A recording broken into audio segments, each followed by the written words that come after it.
नमस्कार। दशकों से देश में तमाम तरह के रोजगारों के ऊपर बातचीत होती रही है। माता-पिताओं के लिए इंजीनियरिंग और मेडिकल क्षेत्र हमेशा से अव्वल रहा है। यानी हम ये कहें कि रोजगार के तमाम विकल्प होते हैं, लेकिन वो चाहते हैं कि उनका बेटा डॉक्टर बने या फिर इंजीनियर बने। डॉक्टर बनने के लिए राष्ट्रीय स्तर की एक प्रवेश परीक्षा होती है, जिसका नाम होता है नीट यूजी या नीट पीजी करके जो परीक्षाएँ तो ली जाती हैं।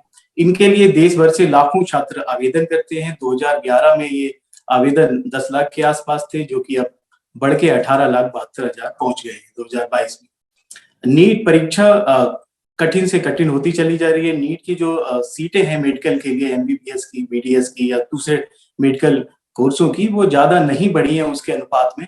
तमाम इन्हीं सवालों के बीच हम बातचीत करेंगे नीट के एक्सपर्ट अनुराग तिवारी जी से। अनुराग तिवारी जी, नवोदय टाइम्स पंजाब केसरी ग्रुप में आपका बहुत-बहुत स्वागत है। नमस्कार, नमस्कार, थैंक यू।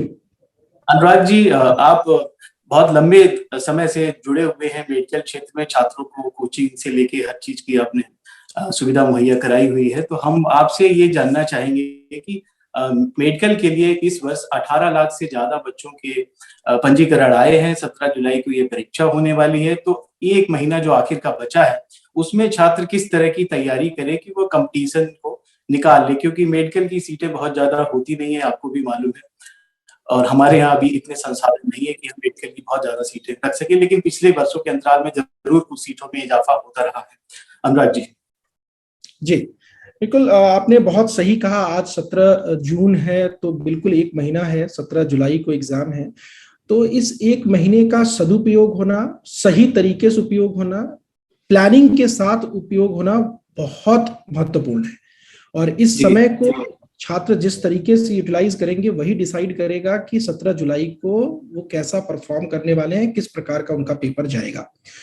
तो जहां तक रही बात कि इन 1 महीने में क्या चीजें होनी चाहिए, तो सबसे पहली बात तो ये है कि स्टूडेंट्स को फोकस करना चाहिए कि नीट का क्या सिलेबस है, किन रेफरेंस बुक से सवाल पूछे जाते हैं और उन्हें क्या पढ़ना है, क्या छोड़ना है, इस पर ध्यान देना होगा। तो क्या पढ़ना है, पहले अगर मैं उस पर बात करूं तो ये होगा कि जो एनसीईआरटी की किताबें हैं, जो सीबीएसई की एनसीईआरटी किताबें चलती, हिंदी और इंग्लिश दोनों ही मीडियम में अवेलेबल है ये किताबें, इन किताबों से बाहर जाने की जरूरत नहीं है। सबसे पहली चीज है, तो इन्हीं किताबों में पढ़ना है। दूसरी बात ये आती है कि कितना पढ़ना है। तो मैं इसमें ये कहूंगा कि जो बच्चे मेडिकल की प्रिपरेशन कर रहे होते हैं, तैयारी कर रहे होते हैं, वो पिछले 1 साल, 2 साल, 3 साल से तैयारी कर रहे होते हैं, तो उन्हें ये पता होता है कि उनका स्ट्रेंथ एरिया कौन सा है, कौन सा एरिया है जिसमें वो बहुत अपने आप को स्ट्रांग समझते हैं। उनको ये लगता है कि ये एरिया है जहां से सवाल पूछे जाएंगे तो उनके उत्तर देने के चांसेस, सही उत्तर देने के चांसेस बहुत ज्यादा होंगे। तो मैं कहूंगा कि सबसे पहले उस एरिया को जो आपका स्ट्रांग है उसको स्ट्रांगेस्ट कर दीजिए, ताकि आपको जब कभी भी उस एरिया से सवाल पूछा जाए तो किसी भी स्थिति में गलत नहीं हो। उसके बाद बच्चों को मूव करना चाहिए उन चैप्टर्स के ऊपर जिन चैप्टर्स को वो समझते हैं कि अच्छे हैं बट उतने स्ट्रांग नहीं है। मतलब मैं कहूंगा कैटेगरी 2 के चैप्टर्स, उन चैप्टर्स को तैयार करके उनके ऊपर अपने आप को स्ट्रेंथन करना चाहिए। जो चैप्टर्स वीक है या वीकेस्ट एरिया में है, उन चैप्टर्स पर अभी कम से कम फोकस करें या उनको उतना ही समय दें जितना समय उनके पास बाद में बचता है। तो कहने का मतलब ये है कि लास्ट का 1 महीना जो है वो वीकेस्ट एरिया को स्ट्रॉन्गेस्ट बनाने में अपना समय नहीं बर्बाद करना चाहिए।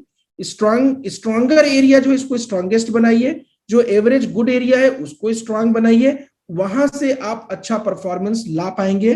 क्योंकि वीकेस्ट एरिया को स्ट्रॉन्गेस्ट करने जाएंगे तो वो 1 महीने में तो नहीं होगा। It will demand lot of time. आप ये कह रहे हैं कि पुरानी चीजें, जो नई चीजें हैं उनको ना पढ़ें, और जिन चीजों में आपकी कमजोरी है वो कमजोरी दूर करने के बजाय जिसमें आप अच्छे हैं, स्ट्रांग हैं, उसकी तरफ बढ़े। उसको और बेहतर है। एंड इसके साथ साथ जो दूसरा बच्चों को एक हमेशा से एडवाइस हम लोग करते हैं, और वो बहुत फ्रूटफुल एडवाइस है हमेशा के लिए, कि सिर्फ किताबें पढ़ने से काम नहीं होगा। इस समय आपको प्रैक्टिस करनी पड़ेगी। इस समय आपको जो परीक्षा का एक माहौल होता है, उस माहौल में अपने आप को टेस्ट करने की जरूरत पड़ेगी कि आप उस माहौल में कैसा परफॉर्म कर रहे हैं। तो जो बचा हुआ 1 महीने का समय है, इसमें टेस्ट देना बहुत जरूरी है। मॉक टेस्ट पेपर उसी पैटर्न पर, जिस पैटर्न पर नीट एग्जाम में पूछा जाता है, उसमें आप जितने ज्यादा से ज्यादा टेस्ट दे सकते हैं टेस्ट दीजिए। टेस्ट देने के बाद की भी एक बड़ी इंपॉर्टेंट जर्नी होती है, उस जर्नी को पूरी करिए। टेस्ट देने के बाद जो आप गलतियां करते हैं, उन गलतियों को आइडेंटिफाई करिए, पता लगाइए क्या गलतियां हो रही हैं, और उसको फिर ठीक करने का इमीडिएट प्रयास करिए। जो गलती आपसे आज हुई है टेस्ट के दौरान, आपको ये इंश्योर करना है कि उस पर इस तरीके से काम करें कि वो गलती दोबारा फाइनल एग्जाम में ना हो, जिसको हम लोग शुद्ध भाषा में कहते हैं एरर एनालिसिस। गलतियों का निरीक्षण करना, पता लगाना और फिर उस पर काम करना। तो ये 1 महीने की पूरी स्ट्रेटजी होनी चाहिए। डिसाइड करिए कौन से चैप्टर्स तैयार करने हैं, टेस्ट दीजिए, एरर एनालिसिस करिए और फिर उसको स्ट्रेंथन करिए। यही तरीका बेस्ट होता है लास्ट के 1 महीने के लिए। अनुराग जी, 2021 की हम बात करें तो 16 लाख के आसपास छात्रों की संख्या थी जिन्होंने नीट यूजी के लिए रजिस्टर कराया था, और इस बार वो 18,72,300 कुछ छात्र हैं जिन्होंने रजिस्टर कराया है। कंपटीशन आप मानते हैं कि बढ़ता जा रहा है नीट एग्जाम का, और जो सीटें हैं वो 90,000 के आसपास एमबीबीएस की रुकी हुई है। तो आपको क्या लगता है कि सरकार को बढ़ाना चाहिए सीटें एमबीबीएस की? सर, ये तो बिल्कुल जग जाहिर है। सिर्फ कंपटीशन कम करने के लिए ही सीटें बढ़ाने की जरूरत नहीं है, बल्कि जो हमारे देश की पॉपुलेशन है, जो डॉक्टर और पॉपुलेशन रेशियो है, उस रेशियो को ध्यान में रखते हुए भी और भी मेडिकल कॉलेजेस की जरूरत है, और भी सीटें बढ़ाने की जरूरत है।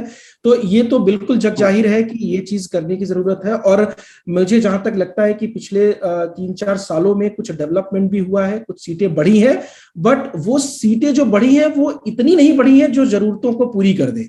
तो अभी बहुत स्कोप है यहाँ पर करने का। बिल्कुल प्रशासन को इस पर ध्यान देना चाहिए और भी सीटें बढ़ाने पर काम करना चाहिए। नीट में पिछले साल मैंने देखा कि 8 लाख से ज्यादा बच्चे क्वालिफाई हो गए थे, लेकिन एमबीबीएस के लिए तो 1 लाख से नीचे ही जाएंगे बच्चे। उसके बाद बाहर अगर विदेश में जाते हैं बच्चे एमबीबीएस के लिए, जैसे यूक्रेन से अभी जब हमला हुआ तो बहुत सारे बच्चे 19,000 के आसपास देश में वापस बुलाए गए। उन्होंने कहा ज्यादातर वो बच्चे वहां पे एमबीबीएस करने के लिए गए हुए थे, या चीन में जाते हैं या दूसरे देशों में सस्ती पढ़ाई वहां पे उन्हें पड़ती है भारत की अपेक्षा। तो भारत में इतनी ज्यादा एमबीबीएस की पढ़ाई महंगी है, एक। दूसरा ये कि क्या जो आईआईटी जेई के स्टूडेंट की तरह, जैसे वो आईआईटीज को मानते हैं कि उनके लिए सबसे अव्वल संस्थान है, तो उसी तरह से जब मैंने बात करी बहुत सारे टॉपर्स स्टूडेंट से जो मेडिकल में निकले थे लास्ट ईयर, तो उनका ये कहना था कि वो एम्स में एमबीबीएस करना चाहते हैं। कुछ लोग मैसाचुसेट्स यूनिवर्सिटी ऑफ कैलिफोर्निया को मानते हैं या फिर अमेरिका में जाना चाहते हैं। तो आप ये बताएं कि एम्स और जिपमेर को छोड़ के क्या मेडिकल कॉलेज का जो स्तर है हमारे देश में वो उतना अच्छा नहीं है जितना बाकी जितना एम्स और जिपमेर का है? देखिए, मैं इसमें कहूंगा कि एम्स दिल्ली का स्तर वाकई में बहुत बढ़िया है। एनआईआरएफ की रैंकिंग में भी नंबर 1 पर है और वो नंबर 1 पोजीशन डिजर्व भी करता है। इसके अलावा भी हिंदुस्तान में बहुत अच्छे अच्छे मेडिकल कॉलेजेस हैं। अब एम्स को एक डिफरेंट लेवल पर आप ट्रीट करते हैं क्योंकि वो सेंट्रली फंडेड है और उसका एक ऑलरेडी एक एस्टैब्लिश्ड नेम है, सारी चीजें हैं। बट उसके अलावा आप दिल्ली में ही देखिए, मौलाना आजाद मेडिकल कॉलेज है, बहुत अच्छा कॉलेज है। अहमदाबाद बीजे मेडिकल कॉलेज बहुत अच्छा कॉलेज है। सीएमसी वेल्लोर अच्छा कॉलेज है। सो अच्छे कॉलेजेस ऐसे नहीं है कि हमारे यहाँ कम है, बहुत सारे कॉलेजेस हैं जो बहुत अच्छे हैं। जिपमर जैसे आपने नाम लिया ही सही, वो कॉलेजेस तो है ही हैं। एएफएमसी है, और ऐसे हिंदुस्तान में हर एक स्टेट में अगर आप जाएंगे तो जितने भी मेजर स्टेट्स हैं, सभी स्टेट्स में कहीं ना कहीं कुछ ना कुछ अच्छे कॉलेजेस ऑलरेडी हैं। तो कॉलेजेस की गुणवत्ता के पॉइंट ऑफ व्यू से अगर मैं कहूं तो इतना हमें अभी हम ये नहीं कह सकते कि हम बहुत कॉम्प्रोमाइज कर रहे हैं। वो अच्छी सिचुएशन है हमारे सामने। अब सीटें कम है तो ऑब्वियसली जो टॉपर बच्चा होगा वो एम्स में जाने की कोशिश करेगा, फिर सेकेंड लेयर ऑफ जो टॉपर स्टूडेंट होगा वो दूसरे सेकेंड लेयर कॉलेजेस में जाएगा। तो ये तो एक मेरिट बेसिस पर, रैंकिंग बेसिस पर चुनाव करना होता है और वो बच्चे करेंगे। आपने एक और बहुत अच्छी बात कही कि क्या हिंदुस्तान में मेडिकल की पढ़ाई बहुत महंगी है जिसकी वजह से भी बच्चे जो है विदेशों में जाते हैं, या क्या और चीजें हैं? तो मैं इसमें 2 बातें कहना चाहूंगा। एक कि अगर गवर्नमेंट मेडिकल कॉलेजेस में सीट मिल रही है, जैसे कि जहां पर लगभग 40,000 के आसपास सीटें हैं एमबीबीएस की, तो अगर गवर्नमेंट मेडिकल कॉलेज में सीट मिल रही है तो वहां की पढ़ाई महंगी नहीं है। गवर्नमेंट मेडिकल कॉलेज में पढ़ाई मेडिकल की आज भी बहुत सस्ती है। और अगर आप यूक्रेन, रसिया, बांग्लादेश कहीं की भी बात करें तो वहां से भी बहुत सस्ती पढ़ाई है। प्राइवेट मेडिकल कॉलेजेस का बिल्कुल मानते हैं, महंगी पढ़ाई है वहां पर काफी फीस लगती है। 20 लाख से लेकर के 1 करोड़ तक फीस देनी पड़ती है बच्चों को 4 साल के कोर्स के लिए, जो कि प्राइवेट मेडिकल कॉलेज में मैनेजमेंट कोटे में जाते हैं। वहां चैलेंज है। वहां पर भी गवर्नमेंट ने एक बहुत अच्छा कदम उठाया है अभी कि प्राइवेट मेडिकल कॉलेजेस की भी 50% सीट्स जो होती हैं वो उन्हें गवर्नमेंट जो फी स्ट्रक्चर है उस पर फिल करनी है। तो कुछ एक्टिविटीज गवर्नमेंट की तरफ से भी हो रही हैं ताकि मेडिकल की पढ़ाई को कुछ हद तक सस्ता किया जा सके। हाँ, लेकिन वो नंबर ऑफ सीट्स जिसमें बहुत ज्यादा फीस है वो अभी भी इंडिया में काफी है, उन पर भी और काम करने की जरूरत है, कुछ शायद लगाम लगाने की जरूरत है। अनुराग जी, एक सवाल और है कि जो स्टूडेंट हैं जो एमबीबीएस या बीडीएस जैसे कोर्स नहीं कर पाएंगे नीट स्कोर के बाद, वो और क्या क्या कर सकते हैं? देखिए, बहुत सही सवाल आपने पूछा है, और ये सवाल 18 लाख बच्चों में से 17 लाख बच्चों के लिए है, क्योंकि सीधे तो कुल मिलाकर के 1 लाख के आसपास है। बहुत सही सवाल है। मैं ये कहना चाहूंगा यहाँ पर कि ये जर्नी की शुरुआत है। क्लास 12th के बाद ये जर्नी की आपके करियर की शुरुआत है, और मेडिकल प्रोफेशन ऐसा नहीं है कि यही एंड ऑफ द स्टोरी है, कि यही सारी कहानी खत्म हो जाएगी, आगे कुछ नहीं है। बहुत विकल्प है, बहुत विकल्प है। आप बेसिक साइंसेज में जा सकते हैं, आप अप्लाइड साइंसेज में जा सकते हैं। बहुत अच्छी अच्छी यूनिवर्सिटीज हैं जहां से आप साइंस स्ट्रीम में ग्रेजुएशन कर सकते हैं, अपने चॉइस के फील्ड में जा सकते हैं। जैसे अभी इस साल सीयूईटी का भी क्रेज आया है काफी ज्यादा, और आपने देखा होगा कि उसमें भी 11 लाख से ज्यादा बच्चों ने रजिस्ट्रेशन किया है। तो ये एक बहुत अच्छा विकल्प है जहां पर टॉप यूनिवर्सिटीज के अंदर आप एडमिशन लेकर के अपने चॉइस के कोर्स में जाकर के आप अपना करियर बना सकते हैं। तो अगर आप स्पेसिफिक सब्जेक्ट्स की बात करें, physics, chemistry, botany, zoology, biotechnology, microbiology, इन सारे सब्जेक्ट्स में आप चाहें तो इनमें से किसी भी सब्जेक्ट में जो आपके चॉइस का हो आप ग्रेजुएशन परस्यू कर सकते हैं, पोस्ट ग्रेजुएशन कर सकते हैं, रिसर्च फील्ड में जा सकते हैं।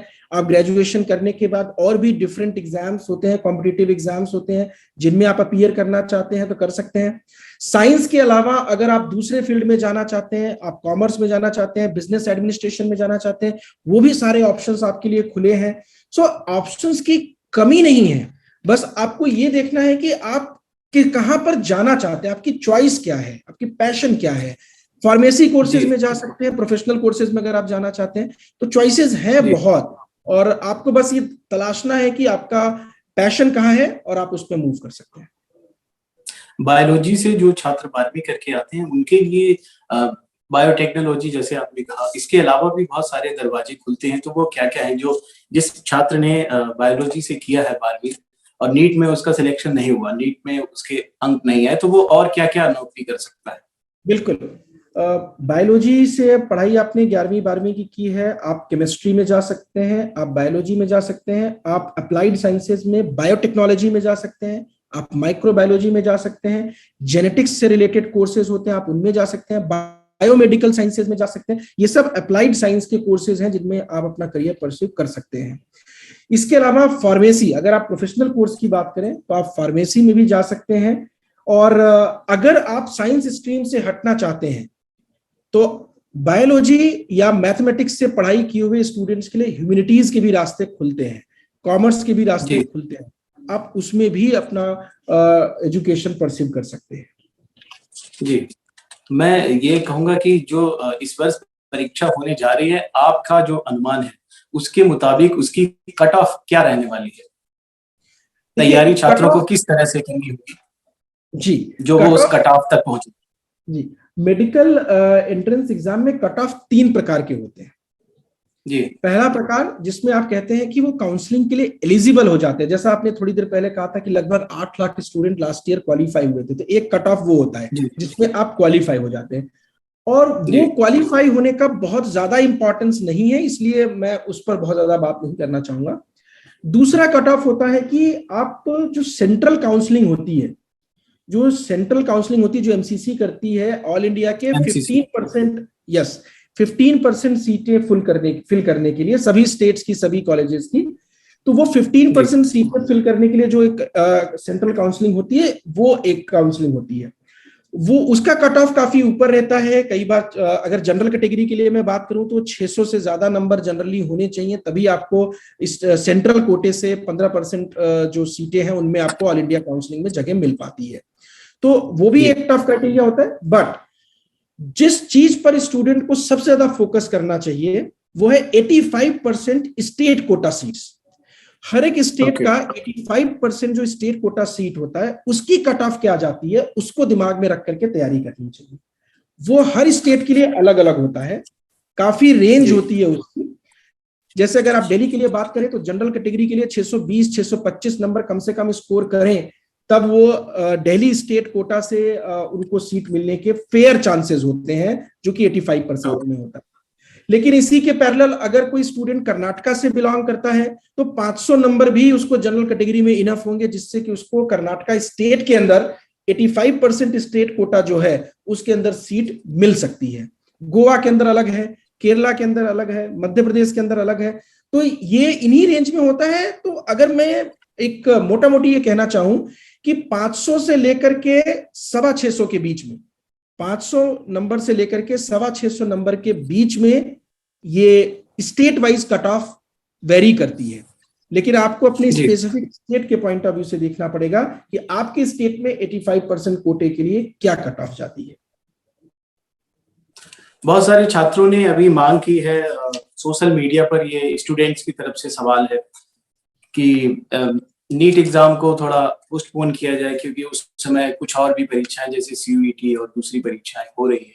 इस पर आप क्या कहना चाहेंगे, क्योंकि कोविड के बाद परीक्षाओं का नियत समय पे कराया जाना बहुत मुश्किल काम हो जा रहा था, लेकिन फिर भी केंद्र सरकार कोशिश कर रही है, राष्ट्रीय परीक्षा एजेंसी कोशिश कर रही है कि उसको राइट टाइम कराया जाए। 17 जुलाई मुझे ऐसा लगता नहीं कि कोई खराब तिथि है, इसको आगे बढ़ाए जाने की जरूरत है। आपका क्या मानना है? पुष्पेंद्र जी, बिल्कुल आपने सही कहा। 17 जुलाई वैसे ही थोड़ा विलंब से एग्जाम हो रहा है। अगर एग्जाम की तिथि की जाए तो ये जनरली मई में होती है, लेकिन ये पहले से ही 17 जुलाई किया जा चुका है। तो मुझे नहीं लगता है कि इसको और आगे करने की जरूरत है। अगर आप और आगे करते हैं तो आगे का जो एकेडमिक साइकिल होता है वो और बिगड़ता जाता है, जो पहले से ही कोविड के कारण बिगड़ा हुआ है। अब इसको ठीक करने की जरूरत है।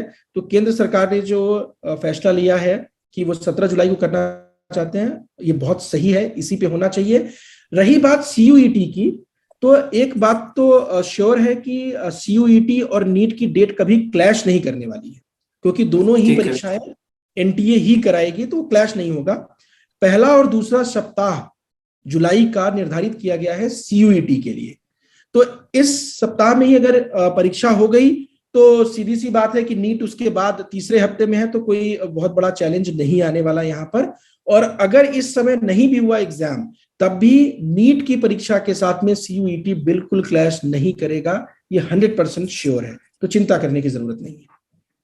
जी, छात्रों के लिए जाते जाते साक्षात्कार के अंत में हम आपसे पूछना चाहेंगे कि जो अंतिम समय की तैयारी के टिप्स हैं जो आप देना चाहेंगे, अनुराग जी की तरफ से जो सलाह होगी छात्रों को, जो दसियों लाख छात्र छात्राएं हमारे इसको देख रहे हैं, उनके लिए आप क्या कहना चाहेंगे? जी बिल्कुल, 1 महीने का समय बचा हुआ है। आपने 2 साल 1 साल जितना भी आपने मेहनत किया है, उन सभी को आपको इस समय कंसोलिडेट करने की जरूरत है। इस समय आपको काम रहने की जरूरत है। ऐसी सिचुएशन में कई बार बच्चे परेशान हो जाते हैं, कई बार फ्रस्ट्रेशन भी होता है जब उनके टेस्ट में नंबर नहीं आते हैं या उनको लगता है कि उनकी तैयारी अभी पूरी नहीं हुई है। तो मैं आपसे ये कहूंगा कि आधा गिलास खाली है और आधा गिलास भरा है, इन दोनों में अगर आपको चुनाव करना हो कि आप क्या सोचना चाहेंगे, तो आप ये सोचें कि आधा गिलास भरा हुआ है। जितनी तैयारी अभी तक आपकी हुई है उस तैयारी पर भरोसा रखिए। अगले 1 महीने में आप इसको और इम्प्रूव ही करेंगे।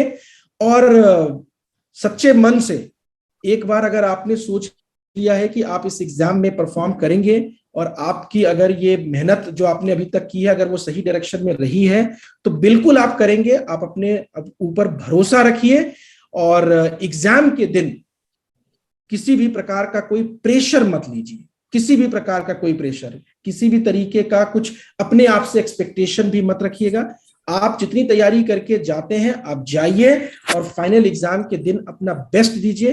मुझे पूरा विश्वास है कि आप अपना बेस्ट देंगे, बेस्ट रिजल्ट आएगा, और उसके बाद जो रिजल्ट आता है उसको भी आप पूरी तरीके से आत्मसात करिए कि जो आपने मेहनत की थी उसी का रिजल्ट है। चाहे वो रिजल्ट आपको मेडिकल कॉलेज में दाखिला दिलाता है या नहीं दिलाता है दाखिला, बहुत अच्छी बात है। नहीं दिलाता है दाखिला, कोई बात नहीं, और भी एवेन्यूज करियर के खुले हुए हैं, आप उनमें अपने आप को लेके जाइए। कोई भी करियर खराब नहीं होता, आप करियर अपना बनाएंगे। डॉक्टर के अलावा और भी लोग होते हैं और प्रोफेशनल होते हैं जो अपनी लाइफ में बहुत कुछ करते हैं। तो all the best. Anurag ji, आपने अपना कीमती समय निकाला नवोदय टाइम्स पंजाब केसरी के लिए। आपका बहुत बहुत शुक्रिया। आपने हमें बताया कि परीक्षा की तैयारी छात्र कैसे करेंगे, उनकी कट ऑफ क्या रहेगी, परीक्षा के बाद जो स्थिति बनेगी, काउंसलिंग की सिलेक्शन होता है नहीं होता है, तब छात्र कहाँ जाके किस तरह से अपना करियर परस्यू कर सकता है। अनुराग जी, नवोदय टाइम्स पंजाब केसरी से जुड़ने के लिए आपका बहुत बहुत धन्यवाद। शुक्रिया। शुक्रिया।